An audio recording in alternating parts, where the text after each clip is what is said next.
Okay, we're going to talk about the Michigan-Alabama game here today, so please like, share, and subscribe.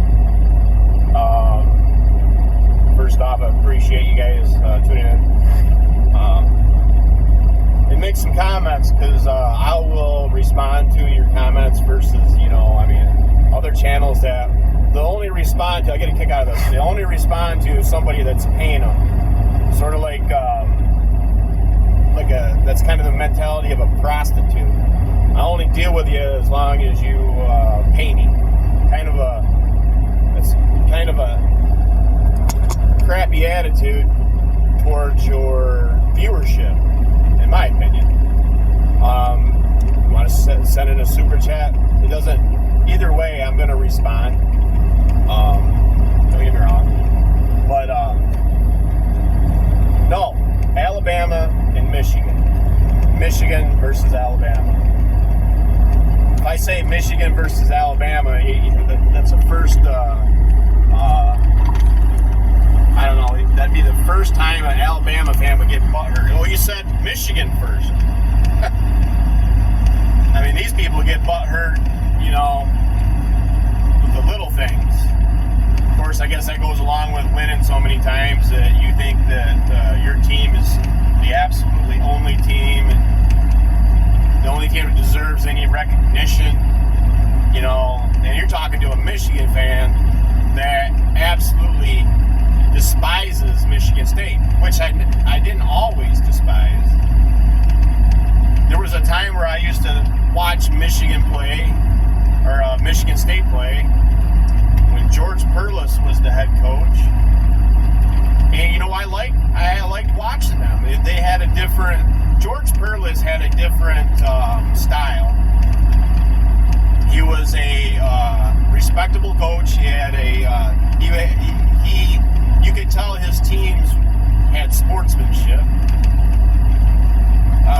Just aside, it was always cool because his nose tackle and the defensive tackle would be like right over the center, and they'd be kind of like diagonal. I don't know what that was all about. I kind of remember it in high school a little bit, but just remember that for some reason. But George Perles, I remember there was a wide receiver from Michigan, Alexander is the last name. I can't remember his first name, but he was always jaw-jacking. And I remember George Perles, he didn't come out and wasn't nasty like D'Antonio. He just said, that guy would be better suited to just leave it on the field, like Barry Sanders did, And I never liked that about any player with Michigan, that they acted that way. I didn't like that. Never did. I still don't. But there was a point in time when D'Antonio took over, and don't get me wrong, I understand Mike Hart, what he said. That would tick off any fan. But D'Antonio took it so personal, and it was coming from a player. Now, players getting mad about other players is one thing. You're taking little locker room, talk and get yourself hyped up. That's fine. But D'Antonio is so childish, and he took it to heart, used it, which any coach is going to do. I understand that, but that guy there's just something about him, that rubbed me the wrong way, And then Mel Tucker,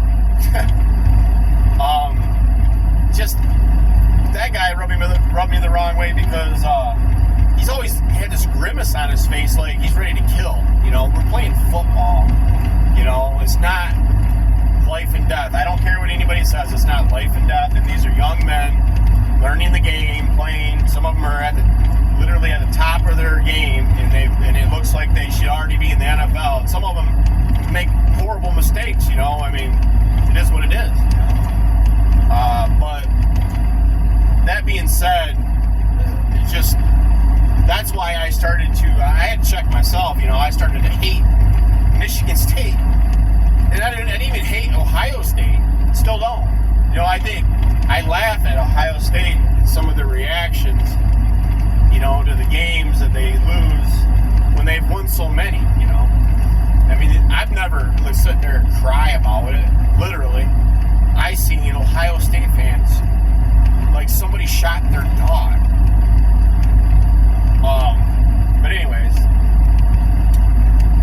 back to Alabama and Michigan. I know I went on and on with about that, but I've never talked to anybody about it and told anybody about my views on it.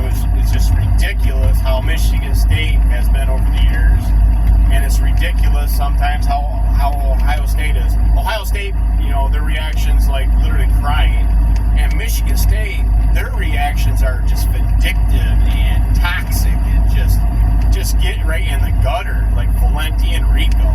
Just get more Valenti. Rico is just a parrot, like, you want to talk about plagiarism. Just look and listen to Rico. He just plagiarizes everybody. Sorry, but he does. And that's an opinion. That's my opinion, okay? He allegedly plagiarizes. Just listen to him. Okay, back to Alabama and Michigan. Okay, this game will be won by a couple different ways. Turnovers, don't turn the ball over. That's first strike, okay? Second is tackling. All right, if you keep people in front of you and you tackle, that means you don't over pursue, you contain the quarterback, you tackle him. Don't get me wrong, the guy is going to get loose. All right, but if you minimize that, you tackle, you play complementary football, you play good special teams, you don't wear out the defense by 3 and outs, okay? You're going to win the game.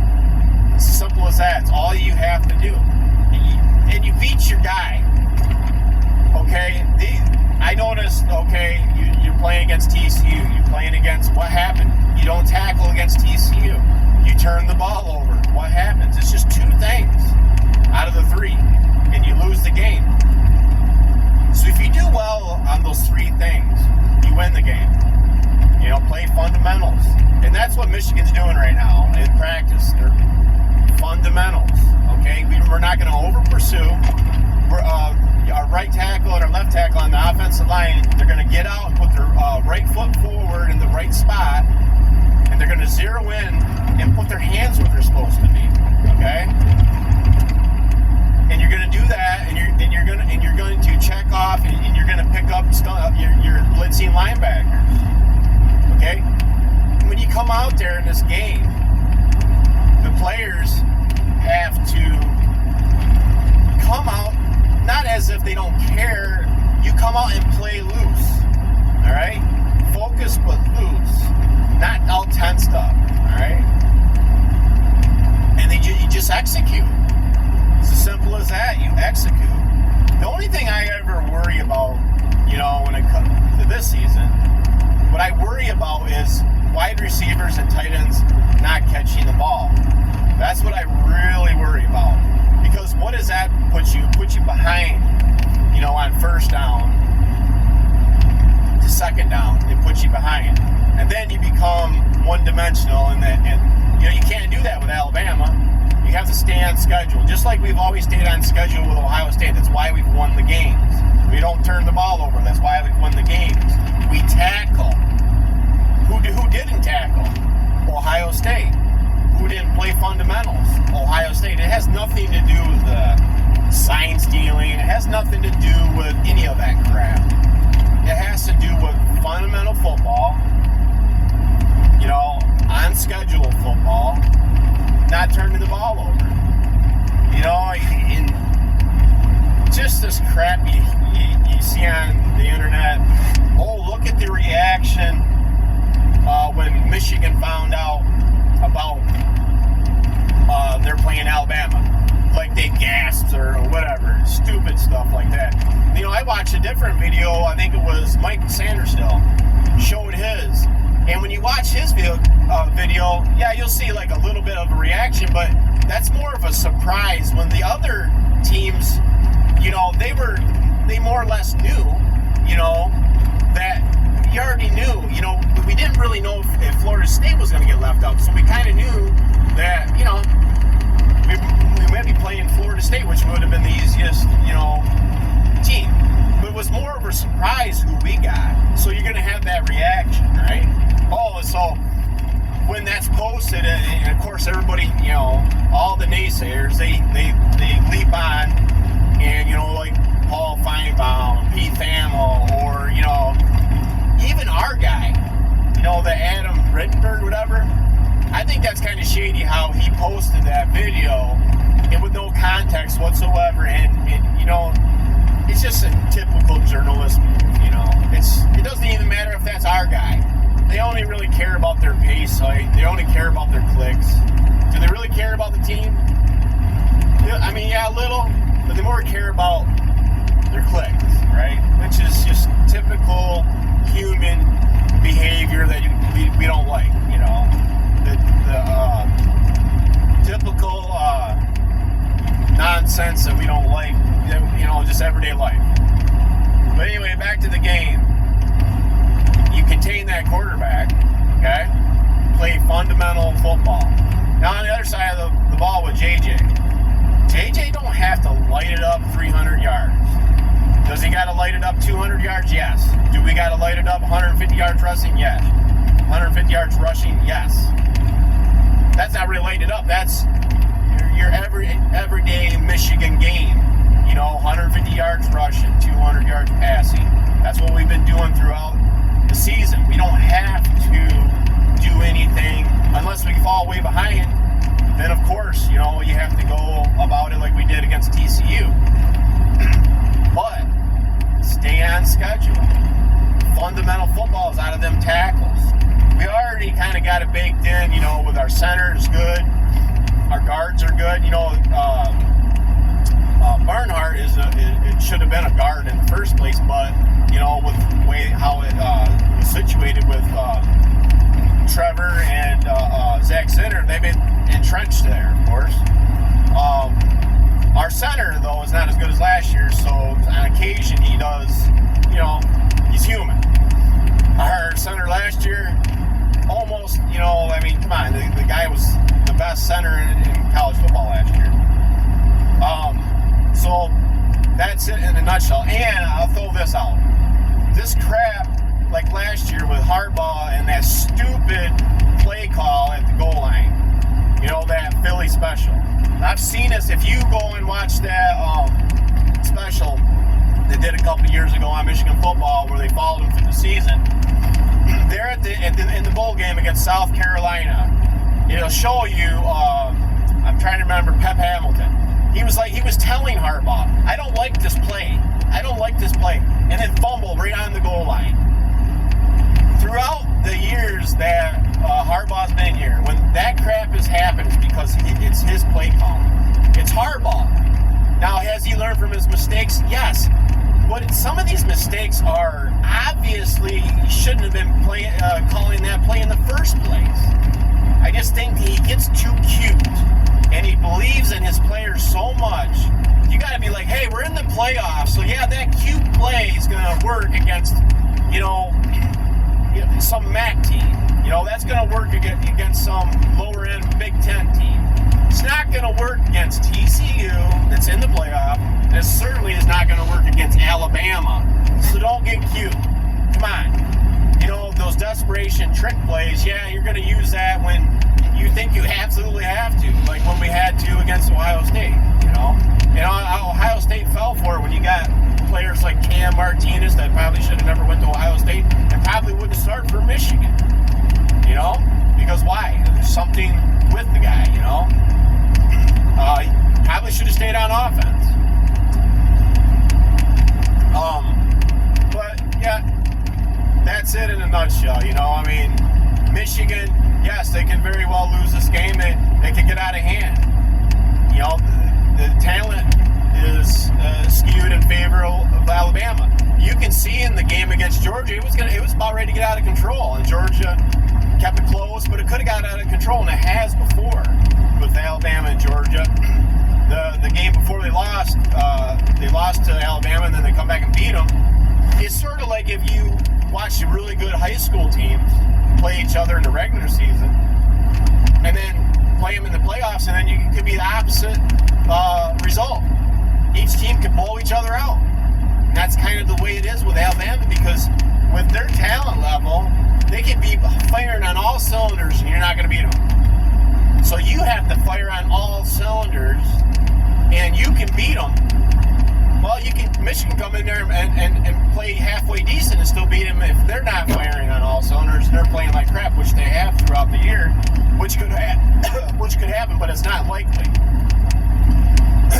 But so back to Michigan, play calling, good game plan, fundamentals. We tackle, we don't turn the ball over, we get our rushing yardage, we get our 200 yards passing, we play complementary football, good fundamentals, good special teams, we win the game. Okay? Alabama comes and just lights it up, plays on all cylinders, running on all cylinders. Well, we could lose the game, even if we play good. Alright? So, but I think the key factor is our defense. And I don't care if they got our turncoat linebacker coach. And I don't care, Isaiah sit over there and say, well, I know him, and it's all right that he's doing it. No, it's not all right. I don't think it's all right. You just burned a bridge. You think Michigan's ever going to rehire you? No, never. Never going to happen. It's not a good look. Yeah, am I going to hire you and bring you in? Say I bring you in, and then I have to let you go because there is a better recruiter, and then I let you go or give you a demotion and you don't want to stay on, and you leave, and then you go and do that crap. I'm never going to hire you. Even if I say I was a coach at Michigan and went on to coach at a different place, and then all of a sudden you're unemployed and you need a job, I'm never hiring you. So, but that's it in a nutshell, and tell me what you think. Leave a comment, leave a like if you would. And I always say, I'm going to respond to your comments if, a certain amount. I mean, I can't respond to them all if there's a lot. But this is a channel that's for the fan. Because I'm a fan, you're a fan. I respect the fan. Not like you-know-who, the one that channel is basically an infomercial. There's a lot of good Michigan channels, and I'm not going to knock them. There's some that I'm going to knock. I like Johnny. I love Steve Dace. There's a lot. I watch his other channels too, and there's a reason why I like the guy. I don't really care for not watching the game a couple years back and all that crap. I didn't fly with that. But this is our channel. It's for the fan. We're going to respect the fan. We're not going to talk down to the people, because it's about the people. And it's about the players. And it's about the coaches. Well, one thing it's not for is for unsportsmanlike behavior. And it's not for liars and just scoundrels, And there's a lot out there. There's a lot of Michigan channels that are just scoundrels, and there's a lot of people that are just toxic. That's not what this channel's about. Anyways, like, share, subscribe. Have a good